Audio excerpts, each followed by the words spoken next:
Hallo meine Lieben, ich wünsche euch ein frohes neues Jahr.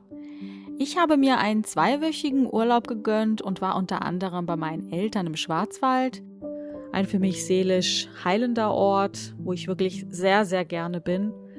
Zudem haben meine Eltern einen großen Garten und sind umgeben von viel Natur. Also eine bessere Inspirationsquelle kann es da gar nicht geben.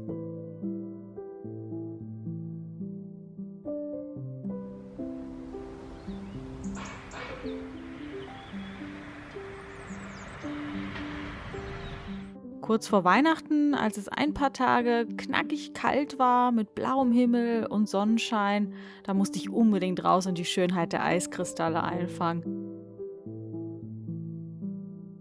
Ich finde auch Ende Dezember fühlt sich immer besonders fröhlich, feierlich und aufregend an. Wir freuen uns ja alle mal auf Weihnachten und dass wir die Familie sehen.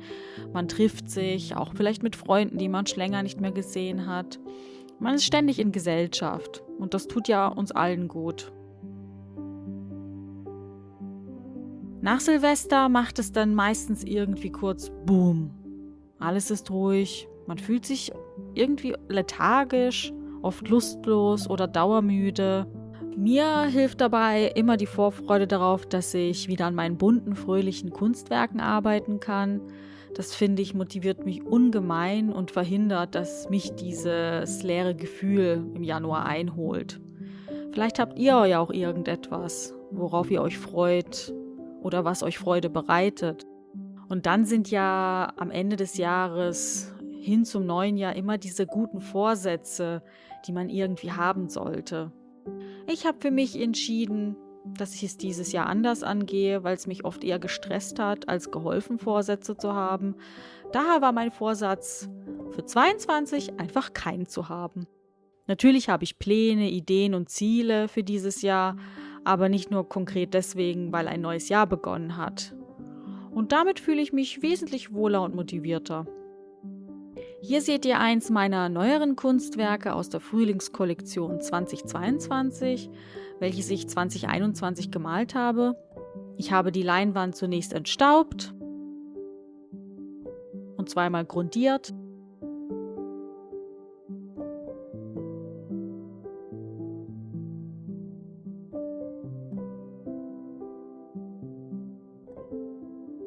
Als nächstes habe ich erstmal den Hintergrund komplett dann gemalt. Und das grundiert auch nochmal schön und hilft zu verhindern, dass die Leinwand die Farben einsaugt, die ich ja, wie ihr wisst, sehr gern kräftig habe.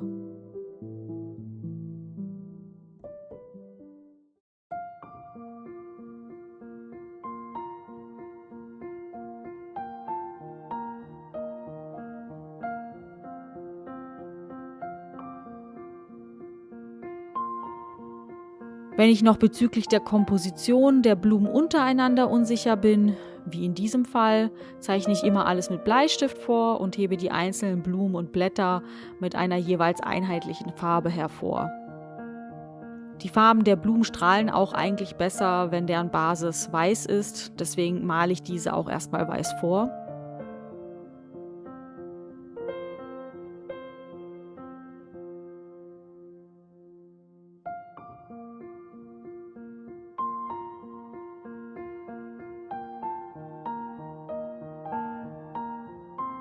Und während des Malens merke ich dann, wo ich noch was ergänzen will und kann so auch spontan entscheiden, welche Blumen welche Farbe bekommen. Das passiert alles immer sehr intuitiv bei mir. Also selten ist bei mir ein Bild komplett durchgeplant, da mir das auch keinen Spaß machen würde. Ich habe zwar vorher eine Skizze gemacht, aber am Ende führen mich die Farben und Formen zum Ziel. Bei diesem Bild wusste ich daher nur ein paar Dinge. Es wird ein bunter, fröhlicher Tulpenstrauß und dieser ist in einem Keramiktopf. Das war's.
Kleiner Funfact noch zu dem Bild. Die Farbe des blauen Hintergrunds ist übrigens von einem Van Gogh-Bild inspiriert. Vielleicht kennt es ja der eine oder andere. Wenn nicht, dann googelt doch einfach mal Van Gogh. Eventuell noch Kirschblüten oder so. Und da werdet ihr das dann finden.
Wie ich das Bild dann zu Ende male, seht ihr in einem weiteren Video.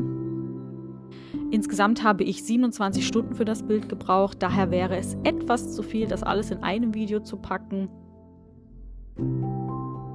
Wir sehen und hören uns daher beim nächsten Mal. Bleibt gesund, macht's gut, tschüss!